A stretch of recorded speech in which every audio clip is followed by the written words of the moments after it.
तिलक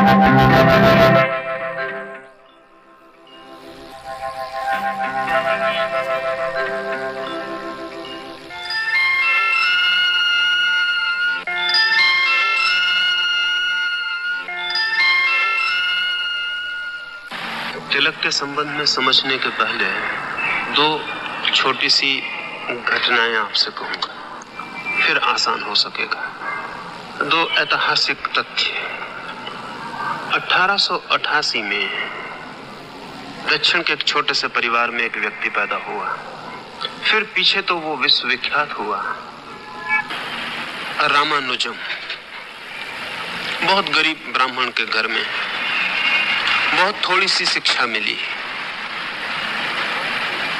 लेकिन उस छोटे से गांव में ही बिना किसी विशेष शिक्षा के रामानुजम की प्रतिभा गणित के साथ अनूठी थी। जो लोग गणित जानते हैं उनका कहना है कि मनुष्य जाति के इतिहास में रामानुजम से बड़ा और विशिष्ट गणितज्ञ नहीं हुआ। बहुत बड़े बड़े गणितज्ञ हुए, पर वे सब सुशिक्षित, उन्हें गणित का प्रशिक्षण मिला था, बड़े गणितज्ञों का साथ सत्संग मिला था, वर्षों की उनकी तैयारी थी। रामानुजम की न कोई तैयारी थी, न कोई साथ मिला, न कोई शिक्षा मिली।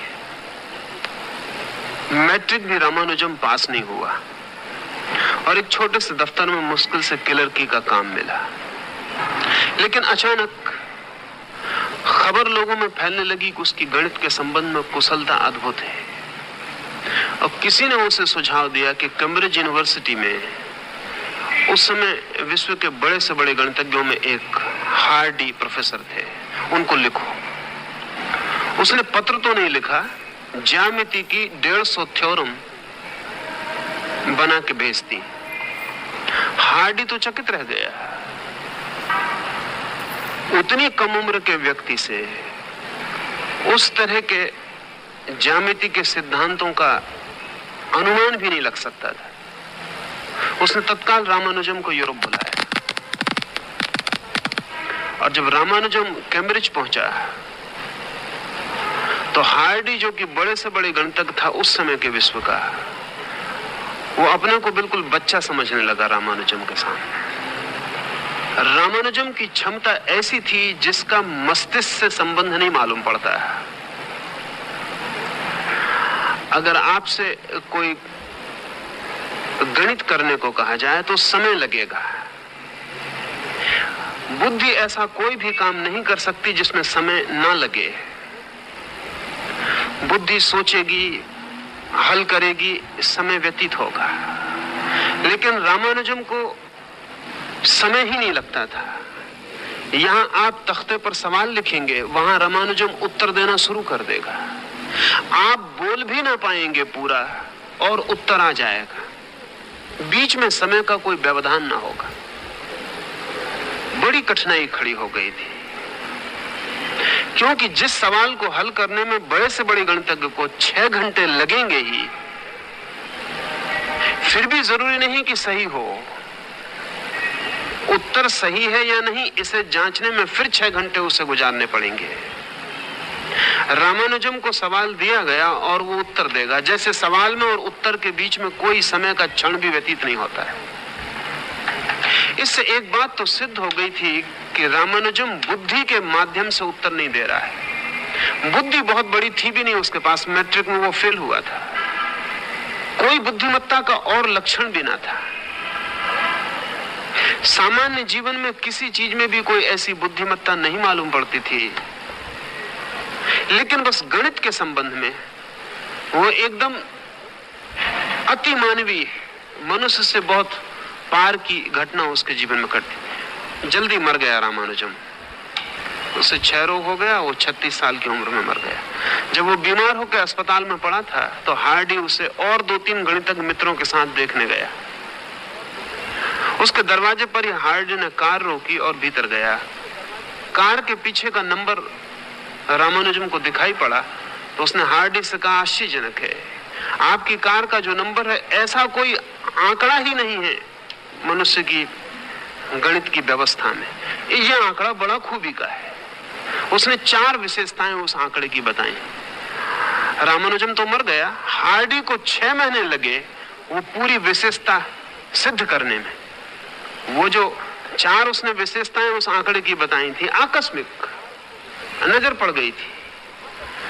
हार्डी को 6 महीने लगे, तब भी वो 3 ही सिद्ध कर पाया, चौथी असिद्ध रह गई बात। हार्डी वसीयत छोड़कर मरा कि मेरे मरने के बाद वो चौथी की खोज जारी रखी जाए, क्योंकि रामानुजम ने कहा है तो वो ठीक तो होगी ही। हार्डी के मर जाने के 22 साल बाद वो चौथी घटना सही सिद्ध हो पाई कि उसने ठीक कहा था। उस आंकड़े में ये खूबी है। रामानुजम को जब भी ये गणित की स्थिति घटती थी, तब उसके दोनों आंखों के बीच में कुछ होना शुरू हो जाता था। उसकी दोनों आंखें पुतलियां ऊपर चढ़ जाती थी। योग जिस जगह रामानुजम की आंखें चढ़ जाती थी उसको तृतीय नेत्र कहता है, उसको तीसरी आंख कहता है। और अगर वो तीसरी आंख शुरू हो जाए, तीसरी आंख सिर्फ उपमा की दृष्टि से, सिर्फ इस ख्याल से कि वहां से भी कुछ दिखाई पड़ना शुरू होता है, कोई दूसरा ही जगत शुरू हो जाता है। जैसे कि किसी आदमी के मकान में एक छोटा सा छेद हो, वो खुल जाए और आकाश दिखाई पड़ने लगे, और जब तक वो छेद न खुला हो तो आकाश दिखाई न पड़ रहा हो। करीब करीब हमारी दोनों के आंखों के बीच में जो भ्रूमध्य जगह है, वहां से वो छेद है जहां से हम इस लोक के बाहर देखना शुरू कर देते हैं। एक बात तय थी कि जब भी रामानुजम को कुछ ऐसा होता था तो उसकी दोनों पुतलियां चढ़ जाती थी। हार्डी नहीं समझ पाया, पश्चिम के गणितज्ञ नहीं समझ पाए, और अभी गणितज्ञ आगे भी नहीं समझ पाएंगे। एक दूसरी घटना और तब मैं आपको तिलक के संबंध में कुछ कहूं, तब आपकी समझ में आना आसान होगा, क्योंकि तिलक का संबंध उस तीसरी आंख से है। 1945 में एक आदमी मरा अमेरिका में, एडगर कायसी। 40 साल पहले 1905 में वो बीमार पड़ा और बेहोश हो गया, और 3 दिन कोमा में पड़ा रहा।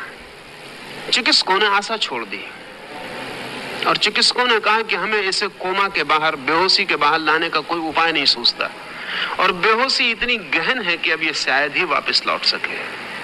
30 दिन सारी आशा छोड़ दी गई, सब दवाइयां, सब इलाज कर लिए गए, लेकिन होश का कोई लक्षण नहीं था। 30 दिन शाम को चिकित्सकों ने कहा कि अब हम विदा होते हैं, क्योंकि अब हमारे बस के बाहर है, एक 4-6 घंटे में युवक मर जाएगा, और अगर बच गया तो सदा के लिए पागल हो जाएगा, जो कि मरने से भी बुरा सिद्ध होगा, क्योंकि इतनी देर में इसके मस्तिष्क के जो सूक्ष्म तंतु हैं वो विसर्जित हो रहे हैं, डिसइंटीग्रेट हो रहे हैं। अचानक चिकित्सक हैरान हुए, वो जो बेहोश कायसी पड़ा था बोला। वो बेहोश था 3 दिन से, वो बोला जैसे कि कोई गहरी नींद से अचानक बोल उठे। हैरानी और ज्यादा हो गई, क्योंकि उसका कोमा जारी था, उसका शरीर अभी भी पूरी तरह कोमा में था। उसके हाथ में आप छुरी भी भोंक दें तो पता नहीं चलती थी, लेकिन वाणी आ गई, और कायसी ने कहा कि शीघ्रता करो, मैं एक वृक्ष से गिर पड़ा था और मेरी रीढ़ में पीछे चोट लग गई है, और उसी चोट के कारण मैं बेहोश हूं, और अगर 6 घंटे मुझे ठीक नहीं किया गया तो बीमारी का जहर मेरे मस्तिष्क तक पहुंच जाएगा, फिर मेरा जिंदा बचने का कोई अर्थ नहीं। और इस नाम की जड़ी बूटियां ले आओ और उनको इस तरह से तैयार करके मुझे पिला दो, मैं 12 घंटे के भीतर ठीक हो जाऊंगा। और कायसी फिर बेहोश हो गया। जो नाम उसने लिए थे जड़ी बूटियों के, आशा भी नहीं हो सकती थी कि कायसी को उनका पता हो, क्योंकि वो कोई चिकित्सा से उसका कभी कोई संबंध नहीं था। चिकित्सकों ने कहा और तो करने का कोई उपाय नहीं है, ये निपट पागलपन मालूम पड़ता, क्योंकि ये जड़ी बूटियां इस तरह का काम करेंगी ये हमको भी पता नहीं। लेकिन जब कोई उपाय ना हो तो हर्ज कुछ भी नहीं। वे जड़ी बूटियां खोजी गई, जैसा बताया था कायसी ने वैसा बना के उसे दिया गया।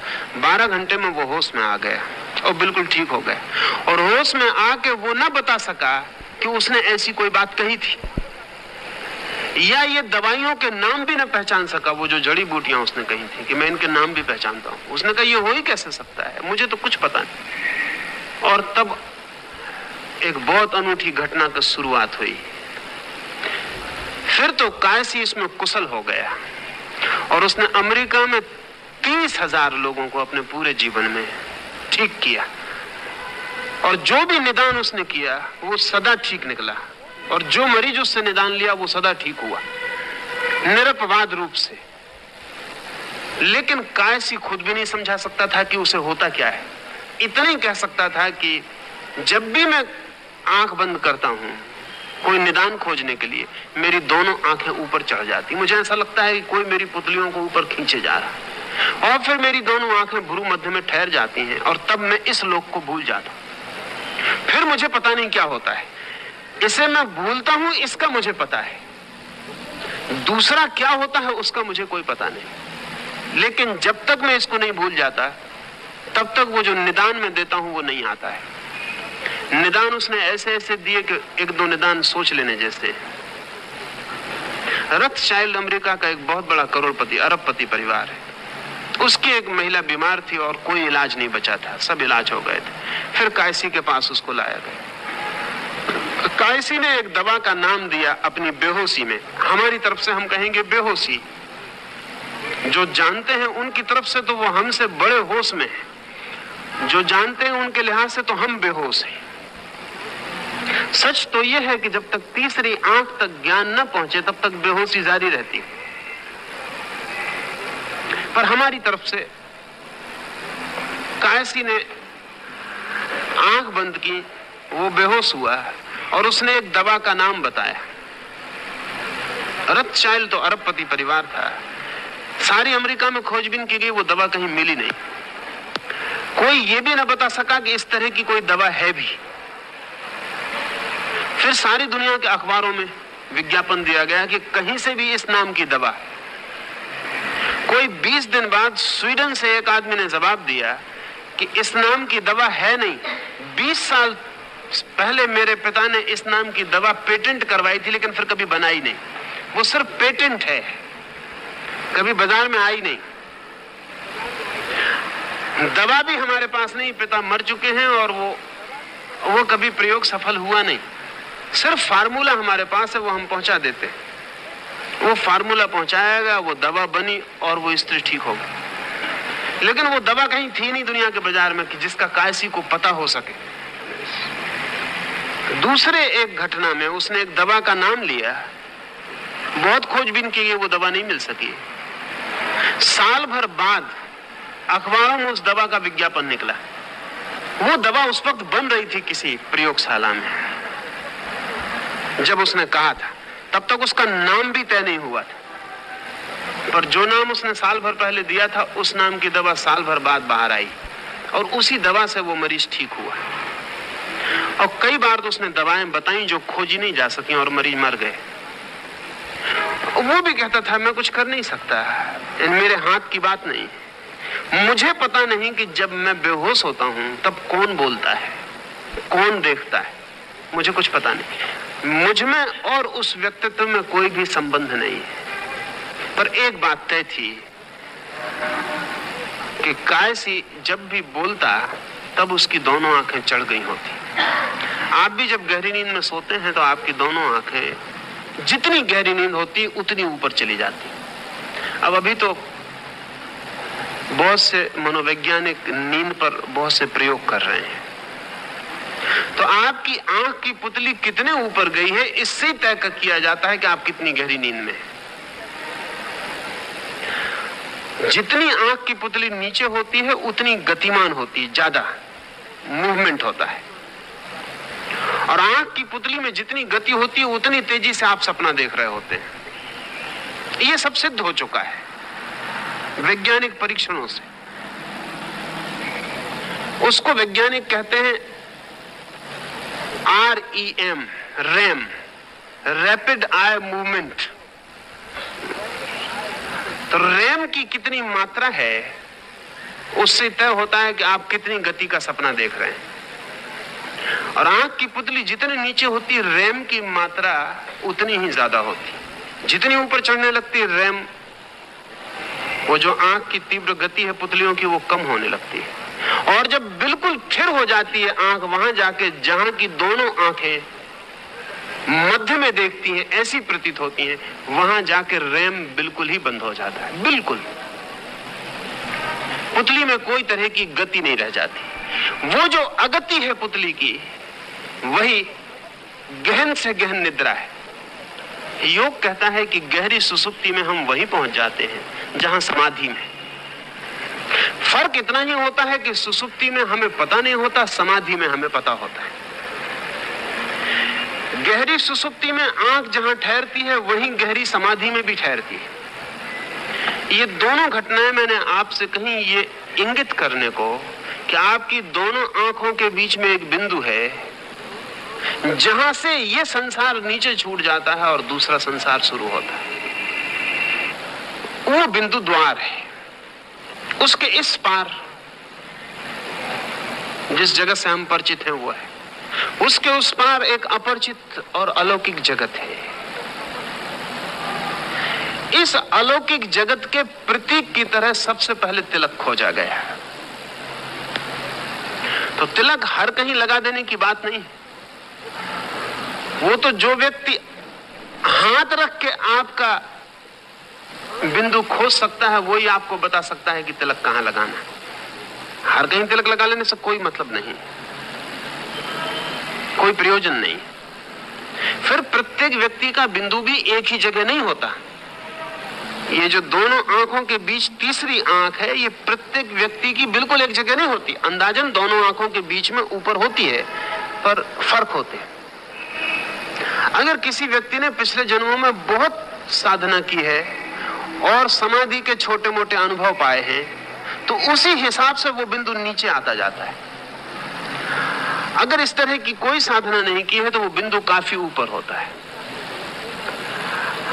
उस बिंदु की अनुभूति से यह भी जाना जा सकता है कि आपके पिछले जन्मों की साधना कुछ है समाधि की दिशा में।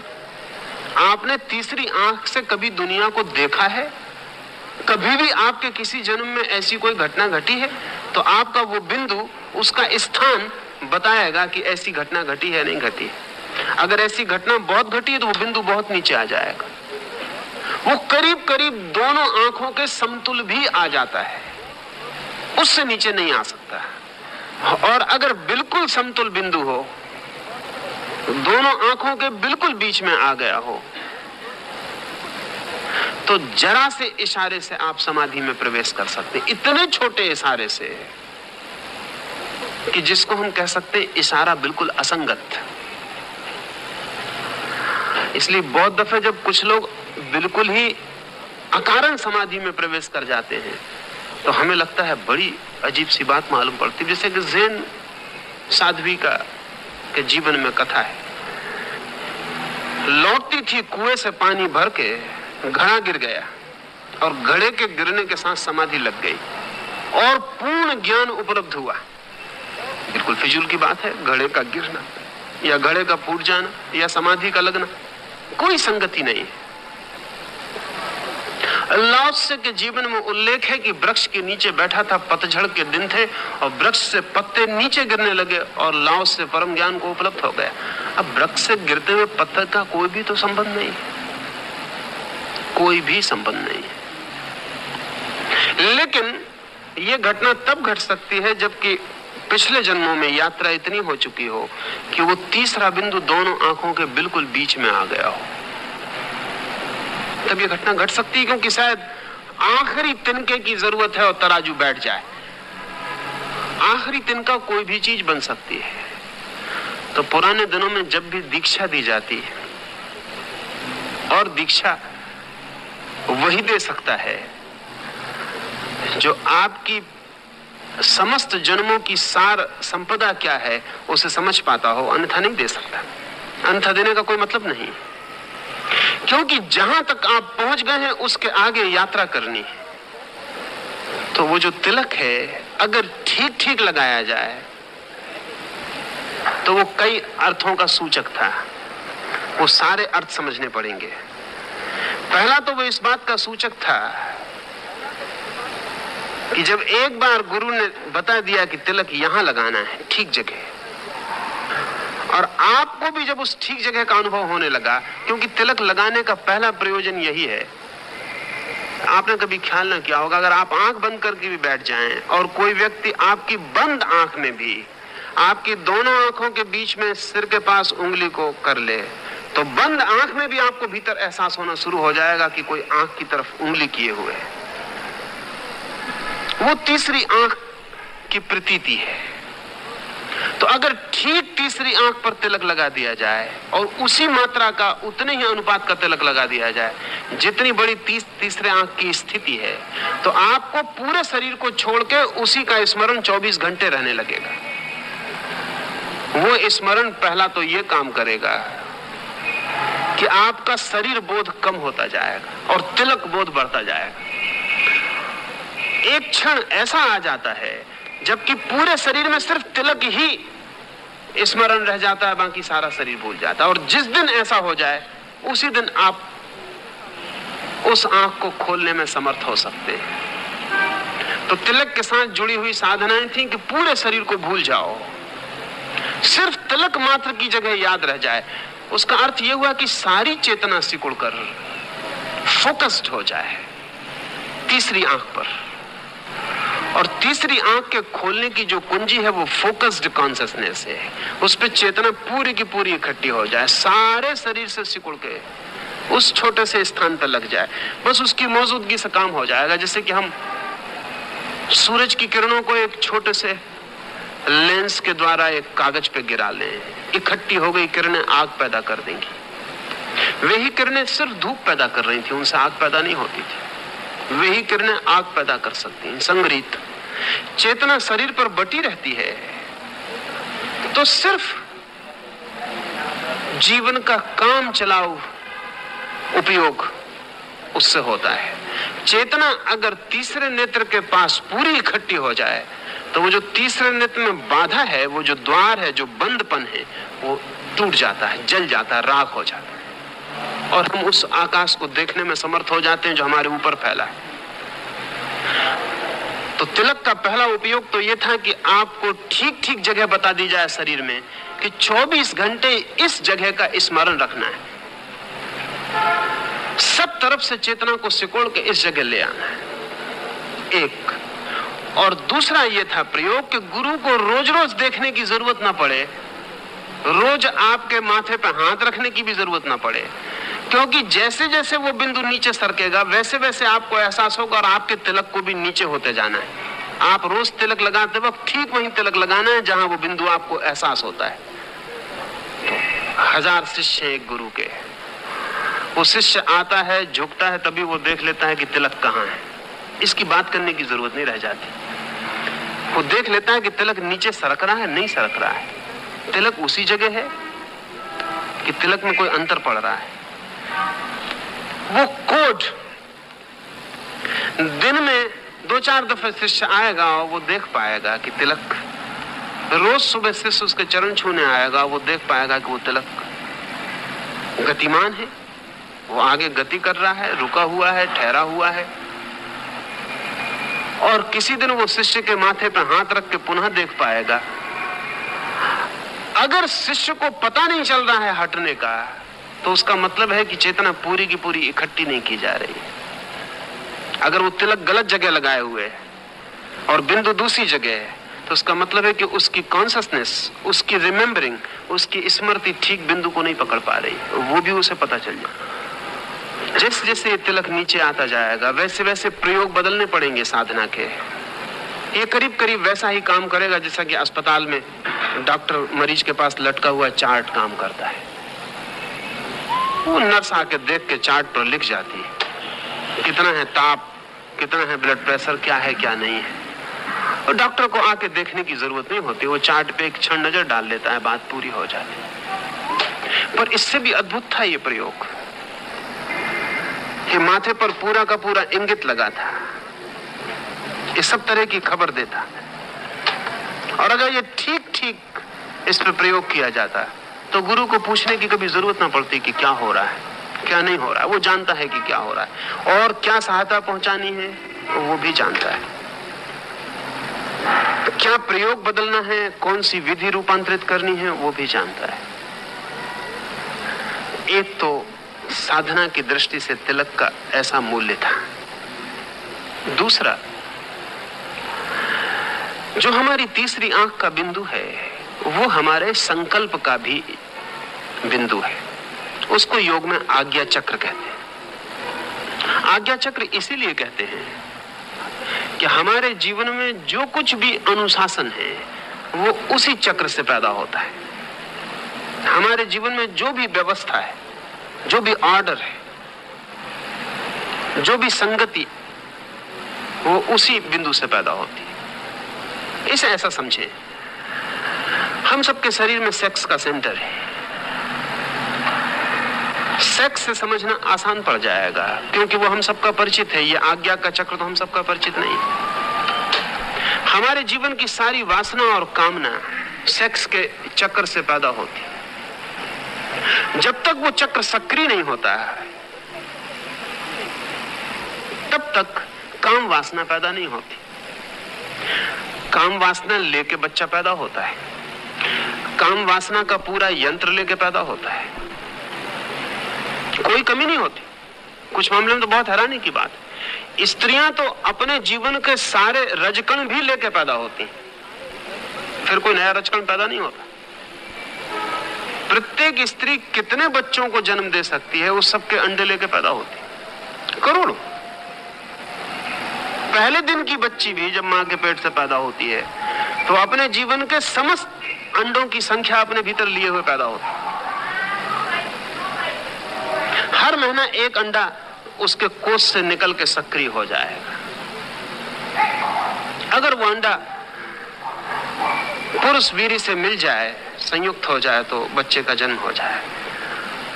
एक भी नया अंडा स्त्री में पैदा नहीं होता, सारे अंडे लेकर पैदा होते। लेकिन फिर भी काम वासना नहीं पैदा होती तब तक जब तक कि काम वासना का चक्र शुरू ना हो जाए। वो चक्र जब तक अगति में पड़ा है, ठहरा हुआ है, तब तक काम का पूरा यंत्र है, काम की पूरी आयोजना है, शरीर के पास काम की पूरी शक्ति है, लेकिन फिर भी काम वासना पैदा नहीं होगी। काम वासना पैदा होगी जैसे ही काम का सेंटर गतिमान हो, गत्यात्मक होगा। 14 वर्ष की उम्र में या 13 वर्ष की उम्र में वो गतिमान हो जाए। गतिमान होते से जो यंत्र पड़ा था बंद बिल्कुल, वो पूरी सक्रियता ले लेगा।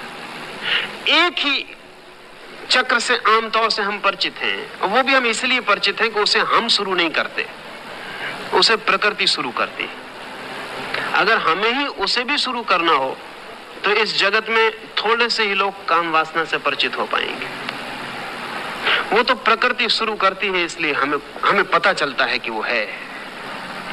कभी आपने सोचा है जरा सा विचार वासना का और जन्नेंद्रिय का पूरा यंत्र सक्रिय हो जाता है।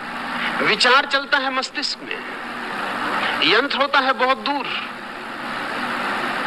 कभी आपने सोचा है कि जरा सा काम वासना का मन में जरा सी झलक और तत्काल चक्र सक्रिय हो जाता है। असल में आपके चित्त में काम वासना का कोई भी विचार उठे, वो तत्काल जो सेक्स का सेंटर है उसे अपनी ओर खींच लेता है। कहीं भी उठे शरीर में, तत्काल वो अपने सेंटर पे चला जाएगा। उसे जाना ही पड़ेगा, उसे जाने की और कोई जगह नहीं। जैसे पानी गड्ढे में चला जाता है, ऐसा प्रत्येक संबंधित विचार अपने चक्र पे चला जाता है। दोनों आंखों के बीच में जो तीसरे नेत्र की मैं बात कर रहा हूं, वही जगह आज्ञा चक्र की है। इस आज्ञा के संबंध में थोड़ी बात समझ लेनी जरूरी है। जिन लोगों के जीवन में भी ये चक्र प्रारंभ नहीं होगा, वो 1000 तरह की गुलामियों में बंधे रहेंगे, वो गुलाम ही रहेंगे। इस चक्र के बिना कोई स्वतंत्रता नहीं है। ये बहुत हैरानी की बात मालूम पड़ेगी, क्योंकि हमने बहुत तरह की स्वतंत्रताएं सुनी है, राजनीतिक, आर्थिक। वो कोई स्वतंत्रताएं वास्तविक नहीं है,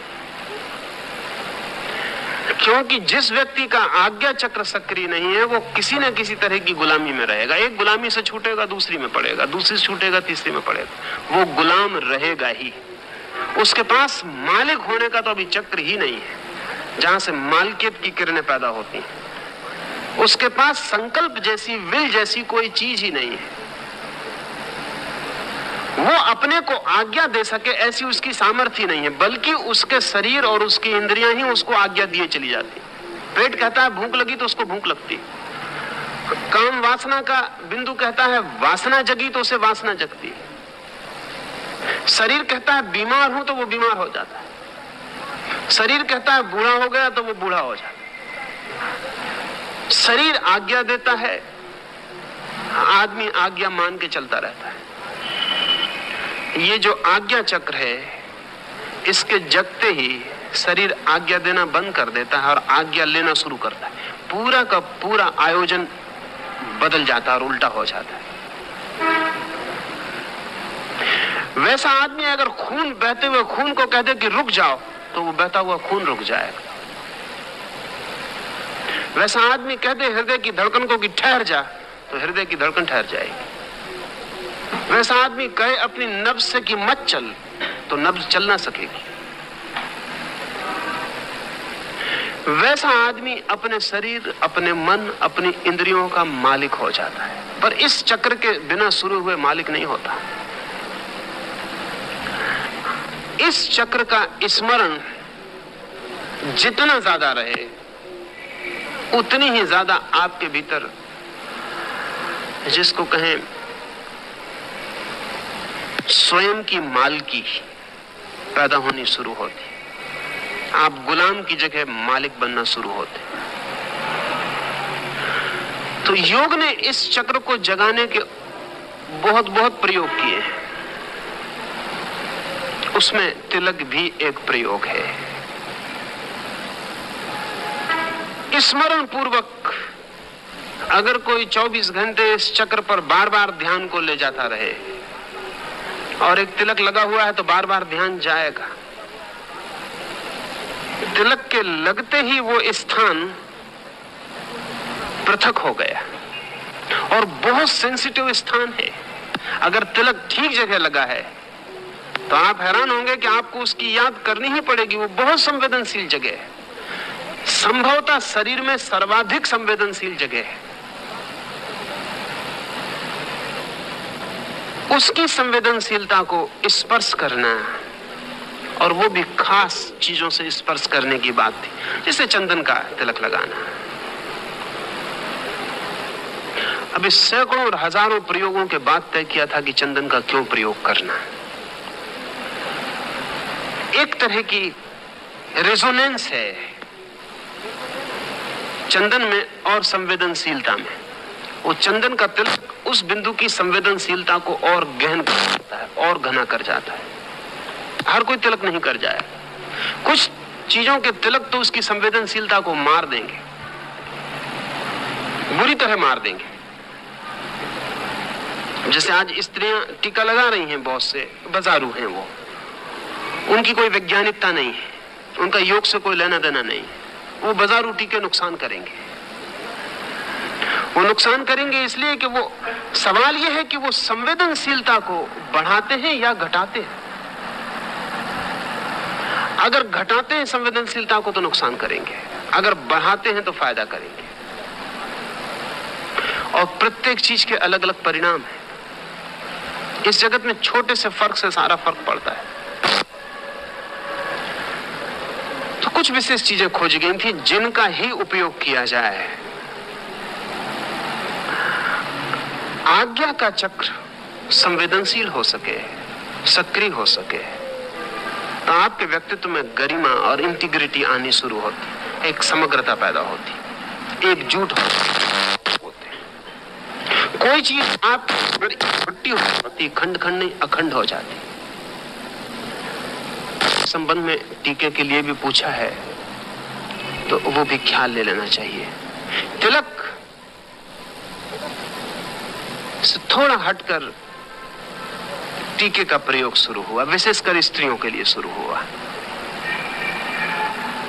उसका कारण वही था, लेकिन योग का ही अनुभव काम कर रहा था। असल में स्त्रियों का आज्ञा चक्र बहुत कमजोर चक्र है, होगा ही, क्योंकि स्त्री का सारा व्यक्तित्व निर्मित किया गया समर्पण के लिए। उसके सारे व्यक्तित्व की खूबी समर्पण है। आज्ञा चक्र अगर उसका बहुत मजबूत हो तो समर्पण करना मुश्किल हो जाए। तो स्त्री के पास आज्ञा का चक्र बहुत कमजोर है, असाधारण रूप से कमजोर है। इसलिए स्त्री सदा ही किसी न किसी का सहारा मांगती रहेगी, वो किसी रूप में हो। अपने पर खड़े हो जाने के पूरा साहस न जुटा पाएगी। कोई सहारा, किसी के कंधे पे हाथ, कोई आगे हो जाए, कोई आज्ञा दे और वो मान ले, इसमें उसे सुख मालूम पड़ेगा।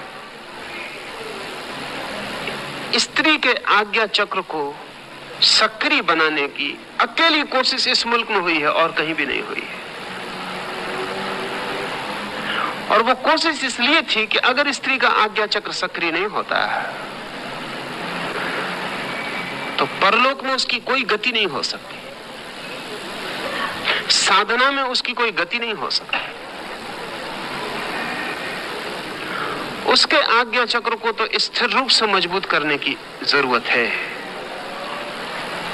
लेकिन अगर यह आज्ञा चक्र साधारण रूप से मजबूत किया जाए तो उसके स्तरण होने में कमी पड़ेगी। अगर ये साधारण रूप से आज्ञा चक्र मजबूत किया जाए तो उसमें पुरुषत्व के गुण आने शुरू हो जाएंगे और स्तरण होने में कमी पड़ेगी। इसलिए इस टीके को अनिवार्य रूप से उसके पति से जोड़ने की चेष्टा की गई। इसको जोड़ने का कारण, इस टीके को सीधा नहीं रख दिया गया उसके माथे पर, नहीं तो उसमें स्त्रीत्व कम होगा। वो जितनी स्वनिर्भर होने लगेगी उतना ही उसकी जो स्त्री कौमारी है वो नष्ट होगा। वो दूसरे का सहारा खोजती है, इससे उसमें एक तरह की कोमलता है। और जब वो अपने सहारे खड़ी होगी तो एक तरह की कठोरता अनिवार्य हो जाएगी। तो बड़ी बारीकी से ख्याल किया गया, उसको सीधा टीका लगा दिया जाए तो उसके स्तरण तत्व में नुकसान पहुंचेगा, उसके व्यक्तित्व, उसके मां होने में बाधा पड़ेगी, उसके समर्पण में बाधा पड़ेगी। इसलिए उसकी आज्ञा को उसके पति से ही जोड़ने का समग्र प्रयास किया गया। इस तरह दोहरे फायदे होंगे।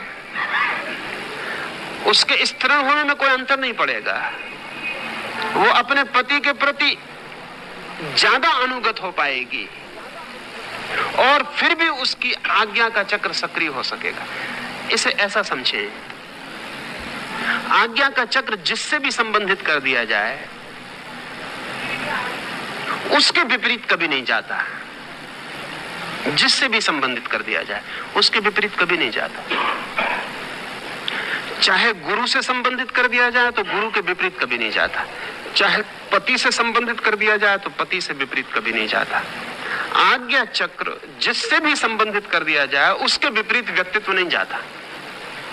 तो अगर एक स्त्री के माथे पर ठीक जगह पर टीका है तो वो सिर्फ पति के प्रति तो अनुगत हो सकेगी, शेष सारे जगत के प्रति वो सबल हो जाएगी।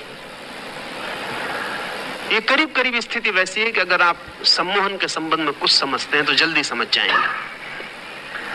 अगर आपने किसी सम्मोहक को लोगों को सम्मोहित करते, हिप्नोटाइज करते देखा है तो आप एक चीज देख के जरूर ही चौंके होंगे, और वो चीज ये कि अगर सम्मोहन करने वाला व्यक्ति किसी को सम्मोहित कर दे, कोई मैक्सकोल या कोई भी, या आप खुद किसी को सम्मोहित कर दें, तो आपके सम्मोहित कर देने के बाद वो व्यक्ति किसी दूसरे की आवाज नहीं सुनेगा, सिर्फ आपकी सुन सकेगा।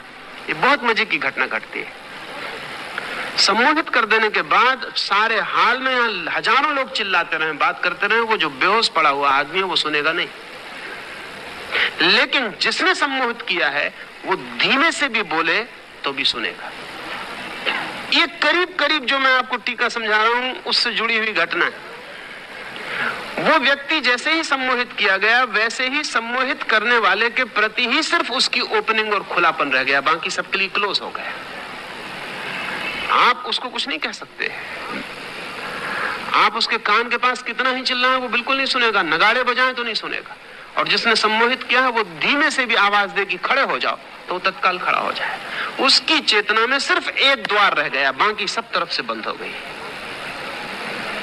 जिसने सम्मोहित किया है आज्ञा चक्र उससे बंध गया, बाकी सब तरफ से बंद हो गया। ठीक इसी सजेस्टिबिलिटी का, इसी मंत्र का उपयोग स्त्री के टीके में किया गया है। उसको उसके पति के साथ जोड़ देना है।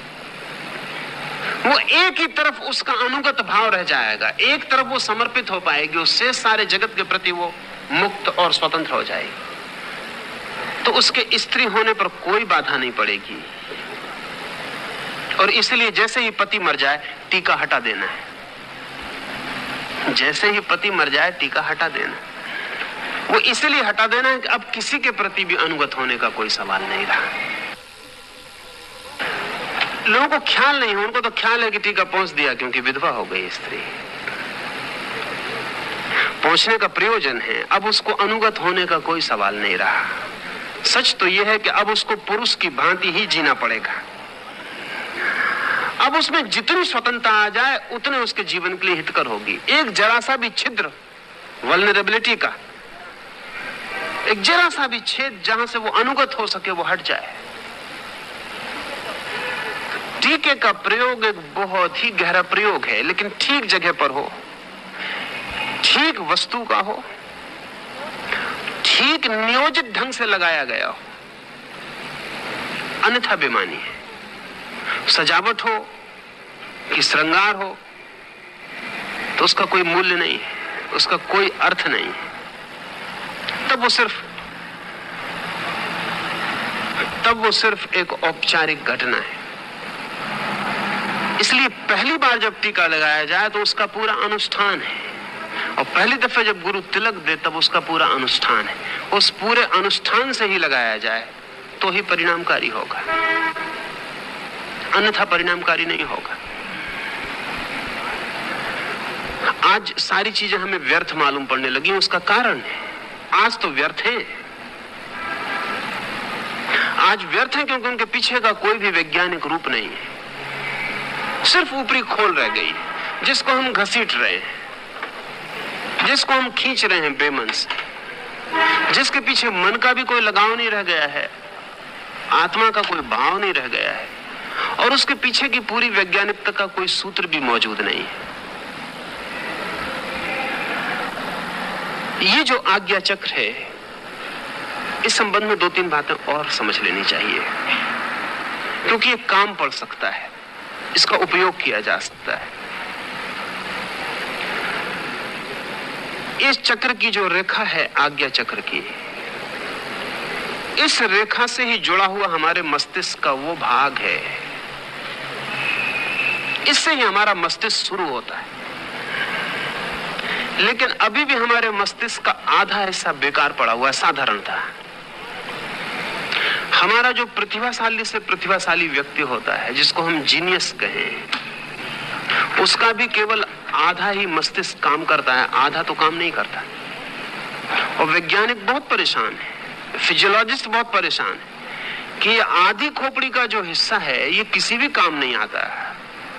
अगर आपके आधे हिस्से को काट के निकाल दिया जाए तो आपको पता भी नहीं चलेगा, आपको पता ही नहीं चलेगा कि कोई चीज कमी हो गई, क्योंकि उसका तो कभी कोई उपयोग ही नहीं हुआ है, वो न होने के बराबर है।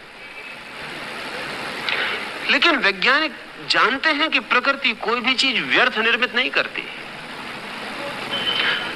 भूल होती हो एक आध आदमी के साथ हो सकती है, इन निरंतर हर आदमी के साथ आधा मस्तिष्क खाली पड़ा हुआ है, बिल्कुल निष्क्रिय पड़ा हुआ है, उसमें कभी कोई चहल पहल भी नहीं हुई। योग का कहना है कि वो जो आधा मस्तिष्क है वो आज्ञा चक्र के चलने के बाद शुरू होता है। आधा जो मस्तिष्क है वो आज्ञा चक्र के नीचे के चक्रों से जुड़ा हुआ है, और आधा जो मस्तिष्क है वो आज्ञा चक्र के ऊपर के चक्रों से जुड़ा हुआ है। नीचे के चक्र शुरू होते हैं तो आधा मस्तिष्क काम करता रहता है, और जब आज्ञा के ऊपर काम शुरू होता है तब शेष आधा मस्तिष्क काम शुरू करता है। इस संबंध में हमें ख्याल भी नहीं आता जब तक कोई चीज सक्रिय ना हो जाए।